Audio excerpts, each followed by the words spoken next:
Hi all, welcome back. പുതിയൊരു വീഡിയോയിലേക്ക് എല്ലാവർക്കും സ്വാഗതം. വളരെ ഹെൽത്തി ആയിട്ടുള്ള ഒരു റാഗി ദോശയുടെ റെസിപ്പിയാണ് ഇന്ന് കാണിക്കുന്നത്. അതിൻ്റെ കൂടെ തന്നെ തക്കാളി, ഉള്ളിയും ചമ്മന്തിയും കൂടി ഉണ്ട് കേട്ടോ.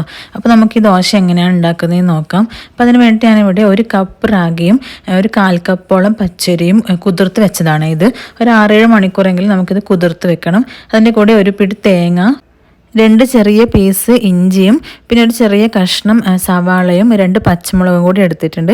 അപ്പോൾ ഇതൊക്കെ ചേർത്ത് നന്നായിട്ടൊന്ന് മിക്സിയിലിട്ടൊന്ന് നല്ല ഫൈനായിട്ട് അരച്ചെടുക്കാം. കൂടെ ആവശ്യത്തിന് ഉപ്പുകൂടി ചേർത്തിട്ടുണ്ട്. കുറച്ച് വെള്ളം കൂടി ഒഴിച്ചു കൊടുത്തിട്ട് നന്നായിട്ടിത് അരച്ചെടുത്തിട്ട് വരാം. അപ്പോൾ ഞാനിത് നന്നായിട്ട് അരച്ചെടുത്തിട്ടുണ്ട്. ഇനി നമുക്കിതൊരു ബൗളിലോട്ട് മാറ്റി കൊടുക്കാം. റാഗിയുടെ ബെനിഫിറ്റ്സ് ഒട്ടുമിക്ക ആൾക്കാർക്കും അറിയാവുന്നതായിരിക്കും അല്ലേ. അപ്പോൾ ഈ റാഗിയിൽ ധാരാളം ഫൈബറും അതുപോലെ തന്നെ പ്രോട്ടീനും അടങ്ങിയിട്ടുണ്ട്. പിന്നെ നമുക്ക് ഇത് നമ്മുടെ ഡയറ്റിൽ ഉൾപ്പെടുത്തുകയാണെങ്കിൽ നമുക്ക് വെയിറ്റ് ലോസ് ആഗ്രഹിക്കുന്നവർക്ക് വളരെ ഹെൽപ്ഫുള്ളാണ്. അതുപോലെ തന്നെ ഡയബറ്റിക് പേഷ്യൻസിന് റാഗി കഴിക്കുന്നത് വളരെ നല്ലതാണ്. അതുപോലെ തന്നെ അനീമിയൊക്കെയുള്ള ആൾക്കാർക്കും റാഗി നല്ലതാണ് കേട്ടോ. അപ്പോൾ നമ്മൾ സ്കിന്നിനും ഹെയറിനും ഒക്കെ റാഗി വളരെ നല്ലതാണ്. അപ്പോൾ നമുക്കിത് ദോശ ചുട്ടെടുക്കാം. അപ്പോൾ അതിനായി ഞാനിവിടെ കല്ല് ചൂടായിട്ട് വന്നിട്ടുണ്ട്. അതിലോട്ട് കുറച്ച് വെളിച്ചെണ്ണ ഒഴിച്ചു കൊടുക്കുന്നുണ്ട്. ഇതിലോട്ട് വെളിച്ചെണ്ണ സ്പ്രെഡ് ചെയ്തതിന് ശേഷം നമുക്ക് ദോശ ചുട്ടെടുക്കാം.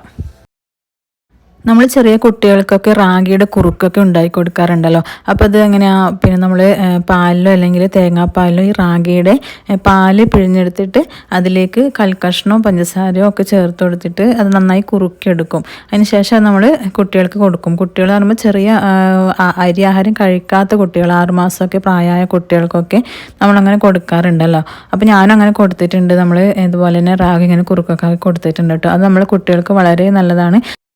വൈറ്റമിൻ സിയും അയോണും ഒക്കെ ഇതിൽ അടങ്ങിയിട്ടുള്ളത് കൊണ്ട് തന്നെ അവരുടെ ബോൺ ഗ്രോത്തിനൊക്കെ ഇത് വളരെ നല്ലതാണ്. ഞാനിവിടെ ദോശ ഇതെങ്ങനെ മറിച്ചിട്ട് കൊടുത്തു കേട്ടോ. ഇനി ഇതൊന്ന് വെന്ത് വരുമ്പോൾ നമുക്കിത് പ്ലേറ്റിലോട്ട് മാറ്റി കൊടുക്കാം. ഇതുപോലെ തന്നെ ബാക്കി ദോശകളൊക്കെ ചുട്ടെടുക്കാം. അപ്പോൾ അതിൻ്റെ കൂടെ തന്നെ ഞാൻ പറയുന്നത് അതിൻ്റെ പിന്നെ സൈഡ് ഡിഷായിട്ട് ഞാൻ ചമ്മന്തിയാണ് ഉണ്ടാക്കുന്നത്. തക്കാളിയും ഉള്ളിയും വെച്ചിട്ടുള്ള ചമ്മന്തി. അപ്പോൾ അതിന് വേണ്ടിയിട്ട് ഒരു പാൻ എടുത്തിട്ടുണ്ട്. അതിലോട്ട് കുറച്ച് വെളിച്ചെണ്ണ ഒഴിച്ചു കൊടുത്തിട്ടുണ്ട്. അപ്പോൾ ഇത് തക്കാളിയും ഉള്ളിയും ഇഞ്ചിയും പിന്നെ കറിവേപ്പിലയാണ് എടുത്തിട്ടുള്ളത്. ഒരു തക്കാളിയും ഒരു വലിയ സവാളയുടെ പകുതിയും പിന്നെ കുറച്ച് കറിവേപ്പിലയും ഒരു 2 പീസ് ഇഞ്ചി എടുത്തിട്ടുണ്ട്. ഇതെല്ലാം കൂടി നന്നായിട്ടൊന്ന് വഴറ്റിയെടുക്കാം. ഉപ്പ് കൂടി ചേർത്ത് കൊടുത്തിട്ടാണ് കേട്ടോ അത് വഴറ്റുന്നത്. അപ്പോൾ ഇതിൻ്റെ കൂടെ ഒരു ഇച്ചിരി പൊട്ടുകടലയും പിന്നെ ഉഴുന്നും കൂടി ചേർക്കുന്നുണ്ട്. അപ്പോൾ ഇത് ഫസ്റ്റ് തന്നെ ചേർക്കേണ്ടതായിരുന്നു കേട്ടോ. അപ്പോൾ എനിക്ക് അത് മറന്നുപോയി. അതുകൊണ്ട് ഞാൻ ഇപ്പോൾ അതൊന്ന് ആഡ് ചെയ്തിട്ടുണ്ട് കേട്ടോ. ഇനി അതെല്ലാം കൂട്ടി നന്നായിട്ടൊന്ന് വഴറ്റിയെടുക്കാം. ഒരുപാട് വഴണ്ട് വരേണ്ട ആവശ്യമില്ല, ഒന്ന് വാടി തുടങ്ങിയാൽ മതി.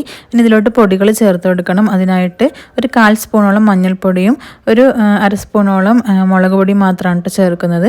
ഇതൊന്ന് മിക്സ് ചെയ്തതിന് ശേഷം നമുക്ക് ഇതിൻ്റെ ഫ്ലെയിം ഓഫ് ചെയ്യാം. ഇതൊന്ന് ചൂടാറിയതിന് ശേഷം മിക്സിയിലിട്ട് ഒന്ന് അരച്ചെടുക്കാം. അപ്പോൾ ഞാനിവിടെ ചമ്മന്തി നന്നായിട്ട് പേസ്റ്റ് പോലെ ഒന്ന് അരച്ചെടുത്തിട്ടുണ്ട്. ഇതിൽ കടുക് താളിക്കണമെങ്കിൽ അതുകൂടി ചെയ്യാം കേട്ടോ. അപ്പോൾ അതൊന്നും ചെയ്യുന്നില്ല. അപ്പോൾ നമ്മുടെ ദോശയും ചമ്മന്തിയൊക്കെ റെഡി ആയിട്ടുണ്ട്. നല്ല ഹെൽത്തി ആയിട്ടുള്ളൊരു ബ്രേക്ക്ഫാസ്റ്റ് ആയിട്ട് നമുക്ക് ഡിന്നറായിട്ടൊക്കെ ഉപയോഗിക്കാം. അപ്പോൾ വീഡിയോ ഇഷ്ടമായി എല്ലാവരും ഒന്ന് ലൈക്ക് ചെയ്ത് സപ്പോർട്ട് ചെയ്യണേ. ബൈ.